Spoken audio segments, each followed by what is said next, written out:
Hello, everyone, and thank you for joining us. My name is Christina Tredo, a Senior Marketing Campaign Manager here at Genesis, and I'll be your host for today's session on Migrate with Confidence, the secret to a successful migration. Before we get started, let's cover some housekeeping items. If you have any questions, you will have the opportunity to submit those for today's presenters by typing them into the questions pane of the control panel. You may send in your questions at any time. We will be answering them during the presentation. And if we do not get to your question by the end of the presentation, we'll reach out to you separately to cover those questions.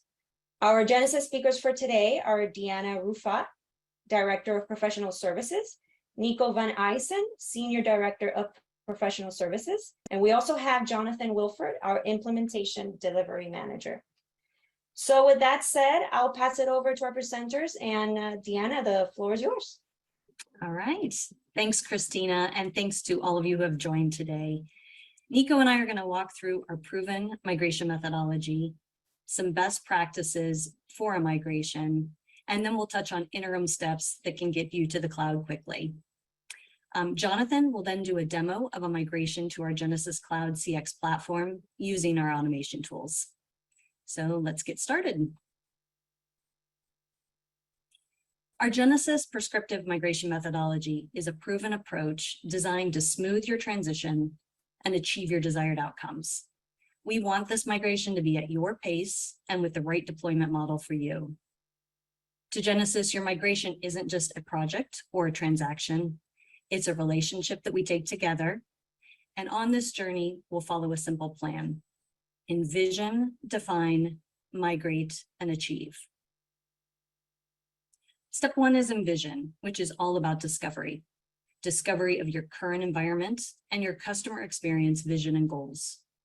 Our teams will come together with your key stakeholders in workshops. These will be both business and technical, where we'll learn about your current operational pains, your future state vision, specific requirements around security and privacy, and we'll want to gain a thorough understanding of your integrations and customizations. Step two is define. And in the define phase, the deliverable is a migration plan. The plan will not only help you build your business case, but it will also map out your requirements, identify deliberate phases for the deployment, timelines, and then we'll conduct a CX vision demo that will demonstrate future state functionality. Step three is the actual migration. When you're moving to the cloud, we want you to be excited about the possibilities and feel confident in your journey. So our goal with the migration is to execute with minimal disruption to your business operations. And we want to do this at the lowest cost and over the shortest period of time. So what could this look like for you? It might include the migration of a pilot site to start, or it could be a phased rollout approach based on locations or specific lines of business. Or it could even be a phased approach based on the functionality that's delivered. We refer to this as the walk, run, or fly approach. Walk is the migration to the cloud itself, optimizing and modernizing your contact center platform. Run will enhance your platform with new functionality or additional channels, like digital channels, live chat, email, or social media. And fly allows you to explore innovative technology like AI, bots, and predictive engagement. And these really are true differentiators. The final step 4 is achieve.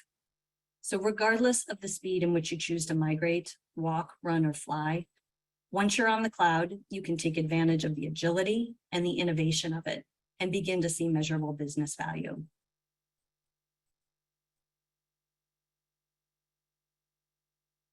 There are a number of best practices that will assess your readiness for the cloud migration and can also help identify critical areas that might need attention prior to the migration. The first is setting overall objectives and priorities, and these should be based on business benefits like greater profitability, innovation adoption, or gaining a competitive edge. Create a timeline, and for this, consider major milestones. This might include working around the deployment of a critical new release, a deadline to retire end of life or old technology, or the seasonality of your business and the potential impact that that platform change could have on your customer's experience. Establish cloud KPIs. Simply shifting your existing KPIs from an application or service may not be enough. You might need to consider new categories like user experience, infrastructure performance, and application availability. Build your skills before you start. Think about the teams that need training and how much training they'll need. This is everyone from call center staff to security to IT personnel. As an example, you may need less support for hardware and more support for data performance. Inventory your on-premises applications. You'll need to understand virtual machine and application dependencies on premises and determine if they're cloud ready. If not, what are the estimated costs and sizing recommendations to get them ready? Refactoring. You'll want to make any critical modifications or upgrades to your applications or services before migrating them. This will minimize risk, and it also makes them more efficient for the cloud. Additionally, as you go through that process, you might find applications to retire so you don't have to bring them over to the new platform. There's a shared responsibility model for the cloud. That includes security, failover, new functionality releases, and testing. And there are new rules and structures around governance, access management, and monitoring. That's for data, apps, and the cloud platform itself. And finally, you'll want to develop a strategy for migration testing. Before and after you move to the cloud, you want to stress test and optimize your workloads to check their performance and failure conditions, and then make sure they integrate as expected with other systems. It's a lot to think about, I know. So I'm going to pass it over to Nico to talk about interim steps you can take to get to the cloud and how agile release planning and automation can help smooth the transition. Thank you, Deanna. In our previously migration methodology discussion that Deanna talked about, we discussed the walk, run, fly approach to meet the speed of your business. Regardless of the speed though, there are interim steps you can take to leverage the cloud for faster time to value. So to that end, we recommend you prioritize migration components. You can start your migration with applications or services that have the fewest dependencies. This often means migrating internal services before those closest to your customers. You can pilot your migration with a few workloads. By migrating less complex workloads, you can achieve initial success, document what you've learned, and minimize risk. We often use this to create a blueprint. If we can create, for instance, an 80% blueprint by rolling out your initial business unit, it makes it so much easier to roll out the rest of your lines of business. And the 20% deficit or the 20% difference to that blueprint and your business is really the items that we can focus on. Then start with deploying a digital channel on the cloud. Customers now expect to engage and interact with your business on a variety of different channels, not only voice, email, live chat, social media, live messaging service, and self-service are channels that customers can use, just to name a few. If you're new to these channels, the cloud offers easy access to digital innovation. Genesys offers a hybrid option or approach as well.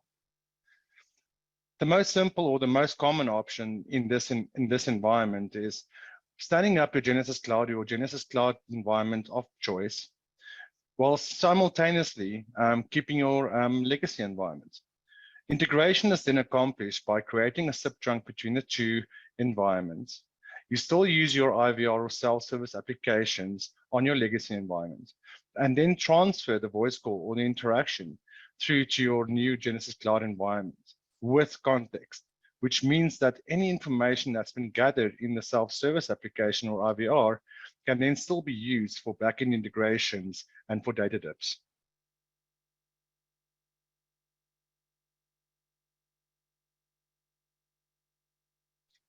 This visual brings together the migration methodology and automation tooling in an example and shows how we can deliver iteratively and incrementally. By using agile release planning, you can break up the execution of the cloud migration into a series of smaller, well-defined stages.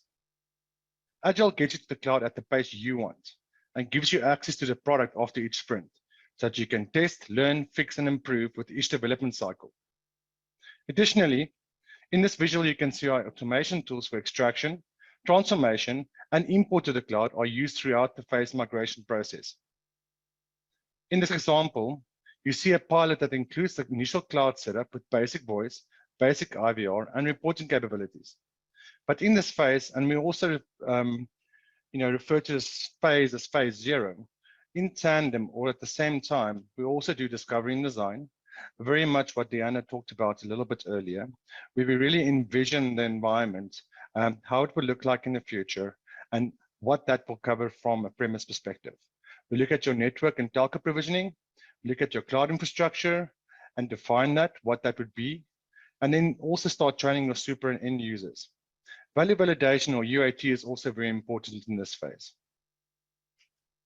Phase 1 introduces workforce management and basic digital channels in this example. And phases 2 and 3 really expands to advanced capabilities like co-browse, analytics, and outbound. But now let's get into some details of our automation tools, what they are and how we use them.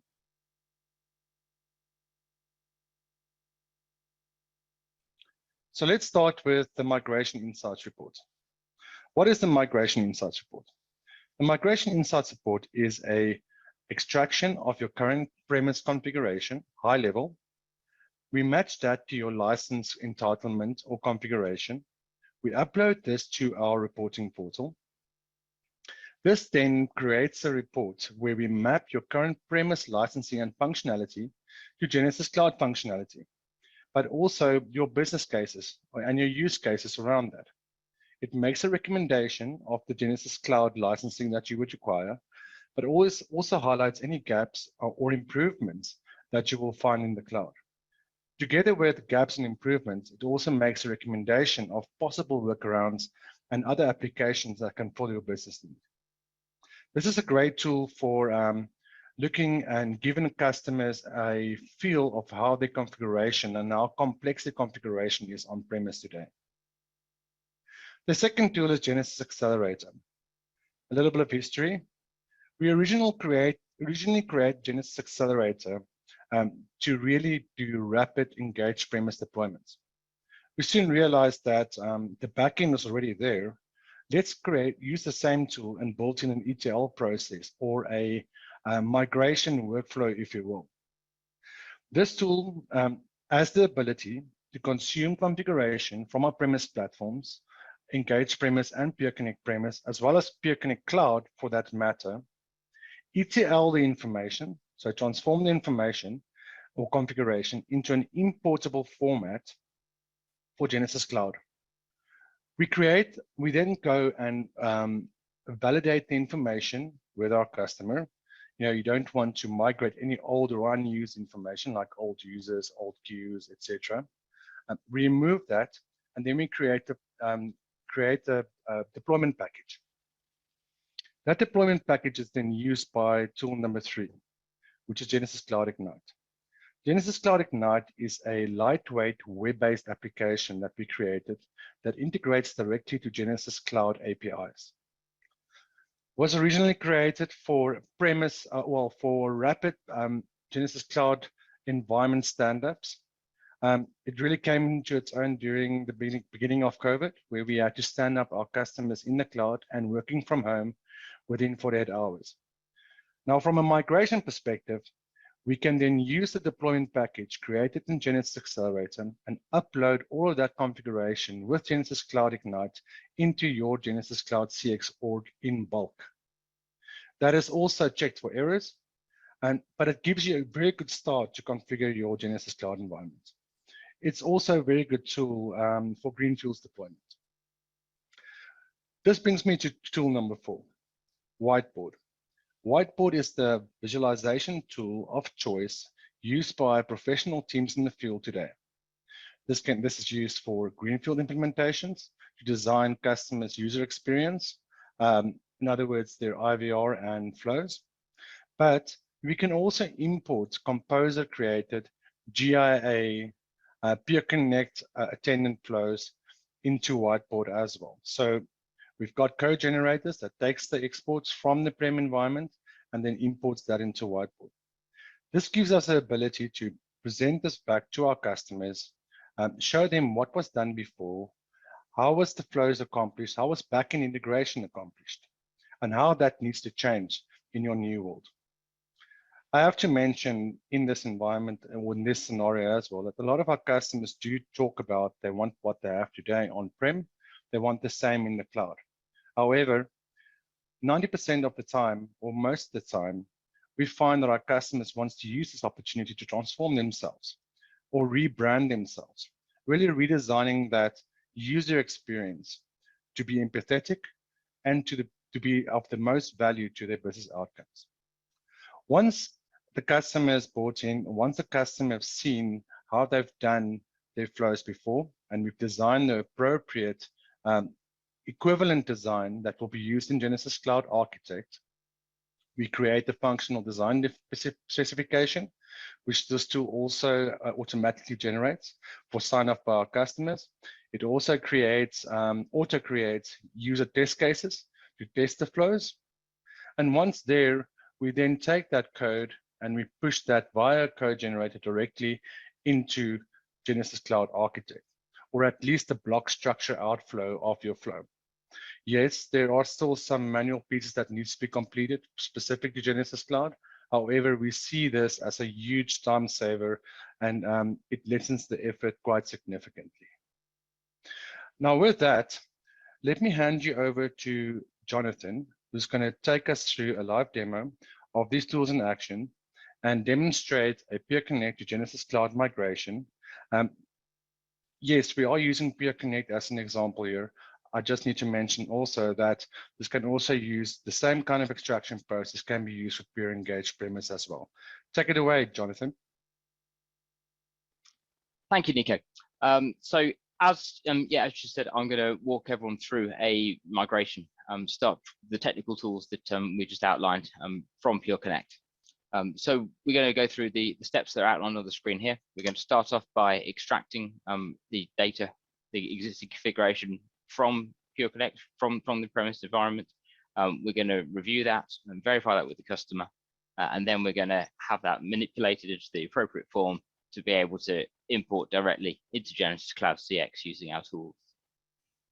Then we'll review the configuration that's there. We'll be able to complete some additional steps, for example, telephony and so on, which are generally going to need to be recreated in the new environment. It's quite likely that you'll be changing telephony model as you migrate from one platform into Genesys Cloud. And then finally, we'll look at the imported flows into Architect. But starting at the top, we're going to look at running the CX Insights report. So this is my Pure Connect environment. I'm just getting an export here of the interaction administrator configuration. This is just a very quick process to run, and it will just dump out the config I've got in this environment and put it into a little CSV file that we can then use to put into our Insights report tool. That should be almost done. There it is. So if I find the file, it should be over here somewhere. There it is. There's my file, and there's my license file, just by standard license file for Pure Connect that I put in. These are the two pieces of output we need. You can hand that over to your Genesys team to be able to run the CX Insights report. So CX Insights, it looks a bit like this. So we have a listing of the components in your license from your source environment that you're using. So we could see how complex your environment is, how many licenses of each type you have. And then as we scroll down a bit further, we'll be able to see how many flows you have, well, attendant profiles in Pure Connect, which will then become flows in Genesys Cloud, how many work groups, which will then become queues and so on. So we get a really good idea of the complexity of your environment. Also, if you've got customization, we'll see that there. And we get an indication of the level of that as to how much custom work may be required to bring that across to the cloud. We list all the features in your license, and we just go through and map each feature with a Genesys Cloud CX license tier. So some of the more advanced features will require you to be on Genesys Cloud 2 or 3. And then at the end of the report, we have the gap listing or recommendations for things that you may want to consider as we go to the cloud, as Nico just talked about. So that's a really good starting point. And then once we've got that and obviously have the discussion to resolve from that, we'll then hopefully get into the real migration. So we've got tools taking configuration out of Genesis Pure Connect. So this is the example of the interaction migrator tool, which is part of the Pure Connect product. It allows us to basically do a full export of the Pure Connect configuration. So I'm just selecting where I want to save that. I'm porting it at my handlers, and then that's going to go off and run. This will take a little bit of time, so I will won't go away through this on this call.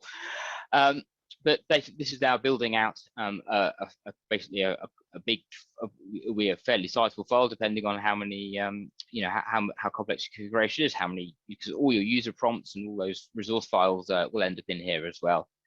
So this will get built out and be ready to use to migrate across. Okay, right. Let's so as well as that migrator tool. We have another tool that we use. This is an internal tool called an import utility that we use just to get pieces of configuration out. This tool is really good for getting basically flat CSV files of certain contact center items. For example, wrap-up codes, as I'm showing you here. I'm pulling out an export of all my wrap-up codes in a flat CSV, and then I can use those. The output from this, should I say, is going to be put into our accelerator tool that I'm going to show you next. Similarly, I'm going to grab my work groups, I'm going to grab my schedules, and then some users as well. Just to bring all that out. There's a few users in this environment, so it's going to take a little bit of time. I can see that loading in at the bottom there. So once I've got all these saved out, it's going to be a little package of basically CSV files, and then we take those along and then use those as the import, as I say, into Accelerator, which is the next thing to show you. And there's the users all done now. Let me save that. There we go. Okay, and there's my files, and let's go and have a look. Okay, so Accelerator is as Nico said, is a tool for that allows us to basically take in sets of configuration. It was originally started as a mass deployment tool for Engage, but now we're able to use this as a key pillar of our support for our migration strategy.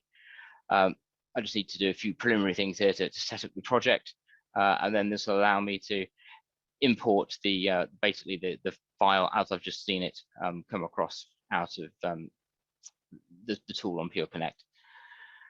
So I'm just going to point the file at it there. I'll find that somewhere. There it is. And in we go. Yeah, that's just showing you those files are in there, and there they all are. Okay. Once that's ran, it'll ask me, it'll verify the piece that I want to import. As you see, it's found schedules, users, and work groups here, so I can take out certain bits if I need to. And then once that's complete, it will then allow me to progress to the next stage, which basically involves viewing the configuration inside Accelerator. So this is the point where we are able then to talk to the customer about their configuration.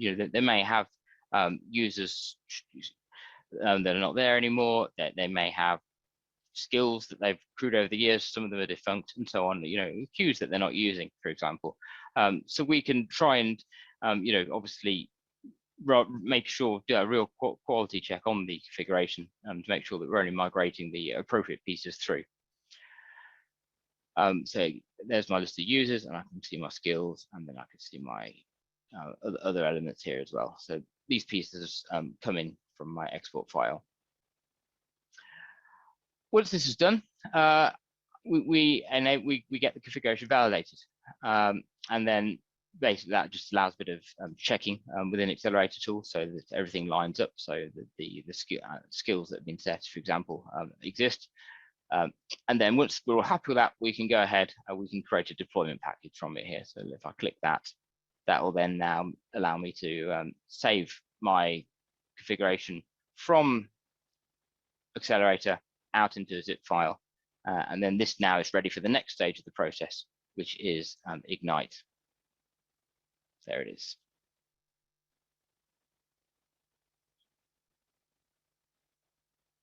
So Genesis Cloud Ignite, it's a tool we're really excited about. It's a tool that's actually available as a professional services expert app as well for partners and customers who wish to use it themselves, because this was built, as Nico says, originally for for rapid deployments, and we've again, this is something that we've built on and improved upon, and is essential part of our migration strategy. What it does, it allows all these bits of configuration there you can see on that main screen. These can all be imported, singly, as well as a bulk feature that we use for the migration that I'll show you in a moment. Just to demonstrate the sort of single option. So if I grab a queues file that's come out of the import, I can see here that the queues that I want to import are now available there, and it's got the settings across, and I could choose to just go ahead and create the queues by themselves if I wished. Alternatively, I could do a bulk import, and then I can basically bring everything that's come across out of Accelerator and bring that in. So these items are now getting created. It's calling all the Genesis APIs just in the background to do all this. So it's it's very straightforward process in terms of how it communicates with Genesis Cloud. And then I get this nice little traffic light system to show me what's worked. I've got a couple bits of red there. It's because I've got things that already exist, like schedules, and I knew that was the case, and that might be the case also if you're doing a sort of phase migration. You may create some objects in the first phase, and then the second phase you may want to use the same schedules or same skills again, for example, and then everything that's been created is there. If I then hop over into Genesis Cloud itself, I'm going to look at the queues just to prove this has happened. So those are the queues that have just been created from that import into Migrator. And there you can see there's one of the queues, for example. I go in there and obviously I can see the settings. Then I can go and configure it some more. I can check the members are right. I can manipulate the wrapper codes and all the other settings that you can generally do in Genesis Cloud. So that's going, that's Accelerator into Ignite. There are a few areas of configuration that we do need to look at separately. Probably the most obvious example of this is telephony. You're going to probably need to define your own SIP trunks here. So if you're bringing a SIP carrier across, regardless of whether you're using an on-prem or cloud deployment, you need to create a SIP trunk. Alternatively, you may be using Genesis Cloud Voice, where Genesis is the carrier, and all you need to do there is go in and purchase some numbers that you can then go and start using, which is again is very simple to do.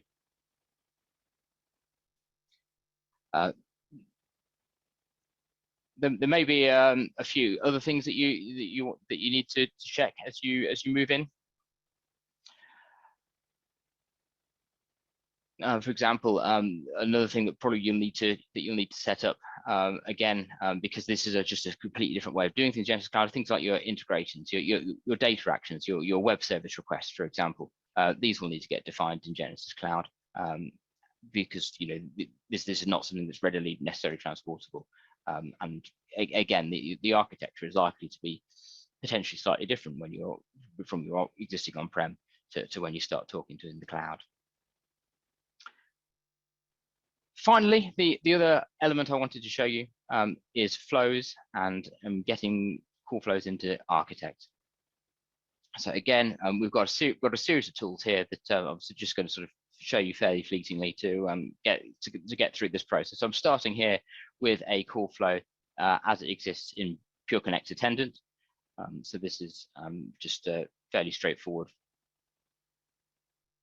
flow here with just a couple of menus, basically based on whether someone's got VRP status or not. I've just got the typical settings there on Pure Connect. Out of that comes, out of Migrated, should I say, comes that XML file that I've just shown you there, and then we've got a tool that will basically convert that into an XML file that this whiteboard that Nico just talked about is able to digest. I could then open this file in whiteboard. That's come through here, so let me just find the folder that's in. There it is. So as I open this in whiteboard, then this is going to bring all those, each node in attendance is now going to become a little shape here in whiteboard. Then the error is just because the custom handlers obviously are unknown at this stage. Here's my simple flow for my closed flow. My holidays, it just goes to out of hours and plays a message. Here's my slightly more complicated flow terms for the number of shapes, because I've got quite a few in-queue actions here, should we say. And this brings out a visualization flow. Obviously, we would tidy these things up, make them, generally run in a more logical structure, top to bottom, and so on. Again, ready for customer approval, and then import into the next stage. Once we're happy with how the flow looks in whiteboard, once we approve that with the customer, then as Nico says, whiteboard gives us the facility to export and generate a list of test cases. It allows us to export the configuration as a technical design spec, and also to export the configuration again as a consumable file that's going to be again a whiteboard, another type of XML file that's going to be then imported by the next tool that's on the way. So to get from whiteboard to Genesys Cloud, we've got another little tool here called Agent, which basically will bring in this file. And then in here, you can see it's looking at all the shapes that are in whiteboard, and then I need to map those with what it needs to be in Genesys Cloud. So there's quite a few play audios and things. That's quite simple. They're going to go across. There probably going to be a few things that I'm going to need to look at and make a few changes to and little tweaks, and just make sure I'm happy with how each shape is going to migrate. Once I've done that, I make sure I finalize, and then I can just decide where I want to save it and whether I'm happy to publish it straight away. And then that will then get generated and pushed into Architect.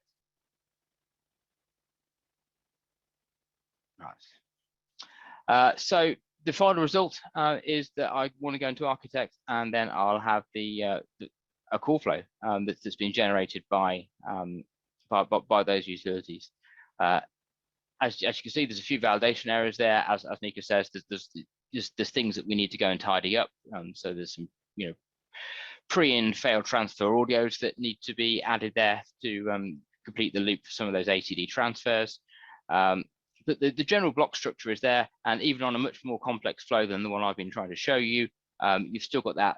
At the very least, we've got that skeletal structure that we can then expand on and import and actually develop and build. And we're going to have to do extra things, like, for example, if we configure data actions, they'll need to be manually put in. If we design data tables, again, we'll need to put those into the call flow. Once that's complete, we're happy to publish, and then we can start testing. And that completes the tools I want to show you. So I think, Nico, you're going to address some FAQs. Yes, thank you, Jonathan.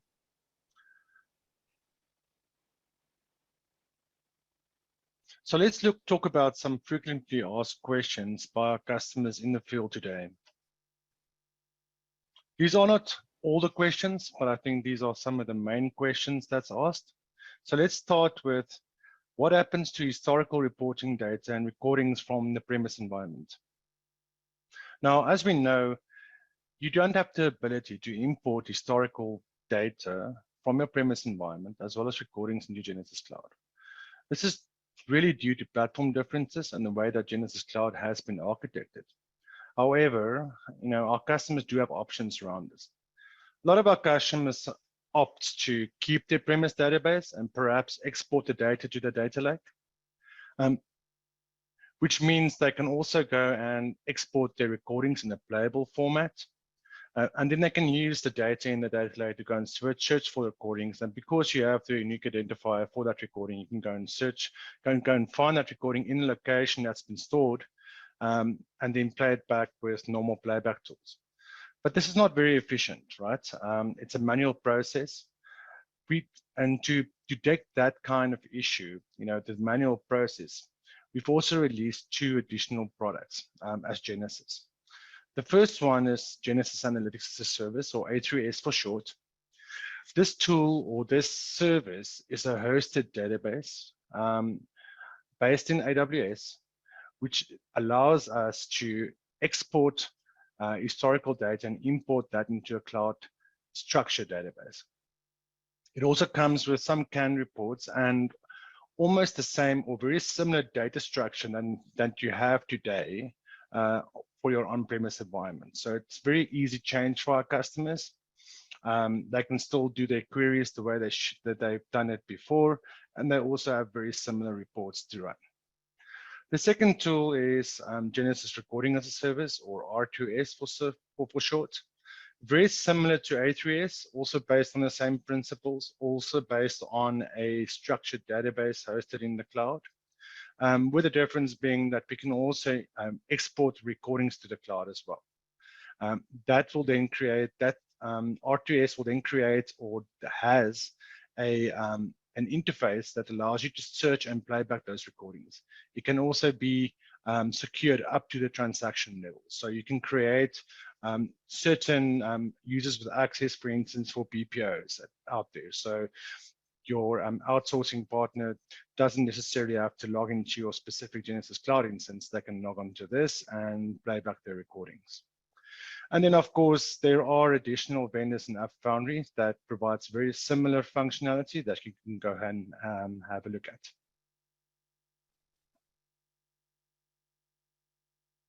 Which brings me to the second question.